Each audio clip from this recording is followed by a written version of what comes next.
Hello, bienvenidos. As you guys can see from the title, today we're doing our first update of Pan That Face palette.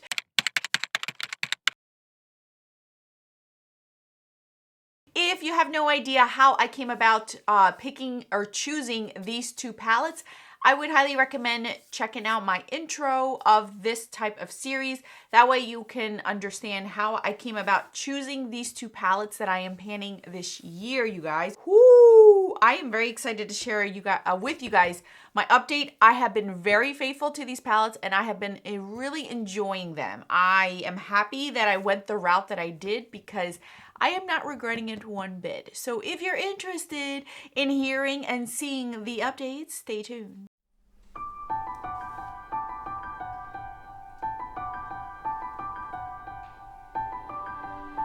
Okay, so let's start out with the Natasha Denona Diamond and Blush Palette in 01 Daria. I still don't know how to say that. So anyway, my goal was to hit pan on the two cream products that are left in here. The third one I already have hit pan on.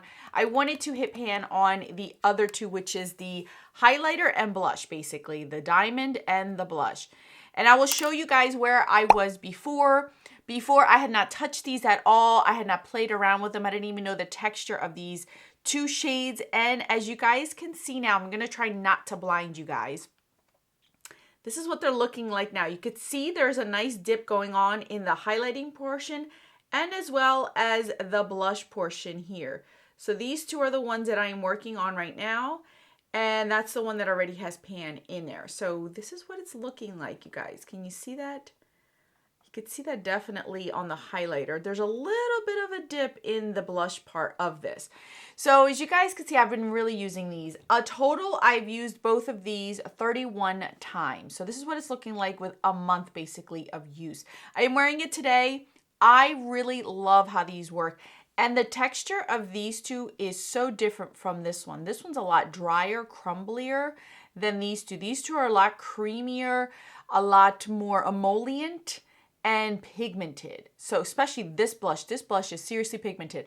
I did a Get Ready With Me in January where you guys saw these in action. I'm going to try to do more Get Ready With Me for you guys so you guys can see a lot of the Project Pan things I'm using as well as new things that are coming into my collection and just chit-chatting with you guys. But I was able to use these two and I've only played around with these two out of this palette. That's my goal, is to get pan on these two. I don't think I will have a problem. Looking at these, I think I should hit pan on these. Maybe in another month and a half, maybe. I don't know, because I've been very faithful to these and they have been wonderful. The reason why I love these is because it allows for my highlighter and my blush to last throughout the day if I am wearing one that's like kind of goes away, fades away throughout the day, or it amplifies the color of the powder blush. So that way I'm not putting on too much powder all over my face. So it looks like a natural skin-like. And I'm excited and waiting for the day to play around with these on its own without putting powder on them, to actually use these as a blush and highlighter. This blush is way too bright and vibrant for this time of year. For me, I prefer more of a pinky mauve type, a cooler tone right now. But on its own, I cannot wait to play around with these in the springtime because I want to do a whole cream base and I want to see how these last on my cheeks. They're beautiful layered and it doesn't look like I have a ton of makeup on my face, which is what I love.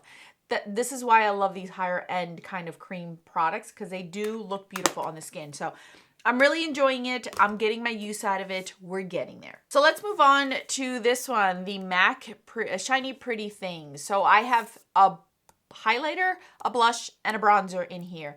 I had mentioned last month that I will not be touching the blush until at least the springtime because I wanted to get used and rotate through my single blushes that are more cooler tone, mauve, winter-esque type of blushes. And I've been loving that, really enjoying that, because last year I really didn't get to touch my single blushes due to the fact that I had two face palettes with a ton of blushes in them.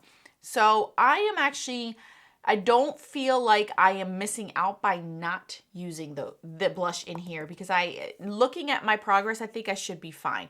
So I'll show you guys where I was. This is completely brand new, spanking brand new, never been touched, and it has been a curveball and a learning curve with this palette. So I've used this palette so far, both the highlighter and the bronzer, 30 times each. So I've used this one less time than the Natasha Denona one. And this is what it's looking like right now. You guys can see. Here's the highlighter and here is the bronzer. And I purposely did not clean up here, so you can see that the highlighter has a lot more powder kick up than the bronzer does. The bronzer barely has any powder kick up. The highlighter, on the other hand, has a ton of powder kick up, and I always have to clean this out. The highlighter had a beautiful raised bow design on it, and I can see that it still has a little bit of a hump right there from the bow. So this has a little bit more product than the bronzer did, because the bronzer was just flat with like this kind of ribbon on this end, but that was easy enough for me to get rid of and use up. This one's gonna seem a little bit harder for me to bring down that big old dent that it had, like the big old bow, but it is beautiful. I'm telling you guys, I am enjoying this formula, loving this formula. This is what I'm wearing today on my cheeks. You can see how natural and subtle it looks. Again, baked and gelée, top 2 favorite face product complexion things that I love. Love it, love it. I can't get enough of it. So I am having full enjoyment of this palette. So what I've been doing is, because this is a gelée formula, you're not going to be able to pick up product with just a soft brush. It has to be a scratchy brush, a brush that is a little bit more coarse in its bristles than a softer, more like fluttery kind of blush. So I've been able to find brushes that can really scrape these products in order for me to get any type of pigment on my cheeks. This bronzer is so natural, so beautiful on the face. I adore it. I could build this up and it still looks natural on my cheeks. It's built up and it looks very, very natural on my cheeks. I really, really love this bronzer. I'm curious to see how it's going to look when I do have a tan. I am predicting that when I do get deeper in skin tone over the summer, I'm going to have to layer this bronzer with a more deeper bronzer or a glowy bronzer to be able to give me that pigment that I want, that JLo glow kind of thing in the summer, because this is going to be a little bit too light for me, because right now I do have to build it up on my cheeks, but due to the formula, it doesn't look like a bunch of cakey powder product all over my face. So beautiful. Highlighter, same thing. It gives you that natural glow without any accentuation of any texture of anything on your skin.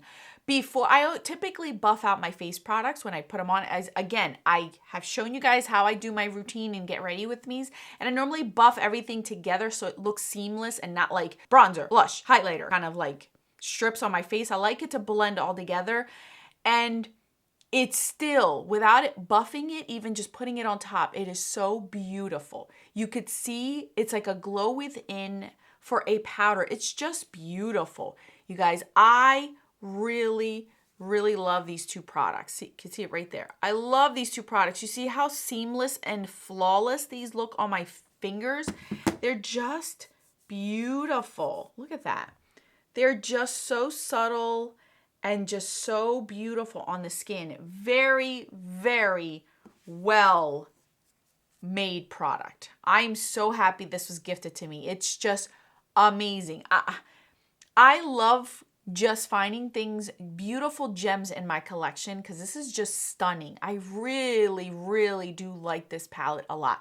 I am going to be excited to when I do play around with this blush. You could see that the imprint of the blush is still there and it's gone on these two. But this blush, I cannot wait to play around with it in the springtime, because I have a feeling it's going to look just as beautiful as these two have done on my cheeks. I am very, very content with this. And it just solidifies how much I love the MAC products in general and my NARS. It's just beautiful. And Natasha Denona is also up there for me when it comes to face products. But I feel like MAC and NARS just just do such a beautiful, seamless, and they've been around for so long that I can trust them a lot longer. So this is what this is looking like right now. Again, I'm going to continue to use it. Expect around April for me to start using this blush, but I'm really enjoying my blushes that I'm just putting on my face with these, and it just goes with every look. I don't feel like the highlighter is way too light or way too champagne-y or way too pink for certain look. It's going to be an all year round palette. Very, very beautiful colors. Really like this. I'm curious if they had a dark one. Did they come out with a deep skin tone one? Because if you did, it's beautiful. So that's where I stand with both of these, you guys. I'm going to continue to use these. I'm going to continue to still enjoy them, be faithful. I don't feel like I need to cheat on them too much and go about my way. How I'm going to incorporate my bronzers is in the summertime, I will have to layer my bronzers to make it look more glowy on my skin, to make the bronzy look more stand out for me. I think that's how I'm going to end up incorporating some of my single bronzers. And then for blushes, I think I'm going to be committed to that peachy blush, because I would reach for a peachy blush anyway in the spring, summertime. So I don't think that'll be a chore. Highlighter, I can see myself having to layer another highlighter with this one, just because this is light and I like more of a goldy highlighter, bronzy highlighter in the summer. So depending on how deep I get in skin tone, I might layer my highlighters with this one as well. Now, as far as this goes, I think this will be beautiful just as a under my foundation kind of thing, like I've always done. But I do want to play around with these and test these out, this formula, at least in the warmer months. So when the springtime comes, I'm going to use these on their own on my cheeks just to see. I like to know how to use these things in many different ways, not just one way to pan, but also to really use them for what they're meant for or what they're capable of. So at least I am well-rounded in my products. So in the future, if I do end up purchasing more or whatever the case may be, I know what I'm getting myself into. That's it, you guys. That's all that I have. What do you guys think? Am I doing good? Am I not doing good? You guys, thank you guys so much for choosing these for me. I'm having a blast. I'm loving these. And I'm also wanting to incorporate more of my face palettes on my everyday routine, because I want to filter out the ones that I don't feel like I want to pan. And there's a few that are on the fence that I'm debating on whether to let go of, because I'm just don't feel like I would be happy to pan the whole entire thing. And these I am loving. So that's it, you guys. Thank you guys so much for watching. Let me know how you're going with Pan That Face Palette. I've been seeing a lot of intros this year of Pan That Face Palette, which makes me so happy that this is catching on. It's just fun. It's a lot of fun for me, at least. All right, you guys, more videos on the screen for your enjoyment. Until then, adios.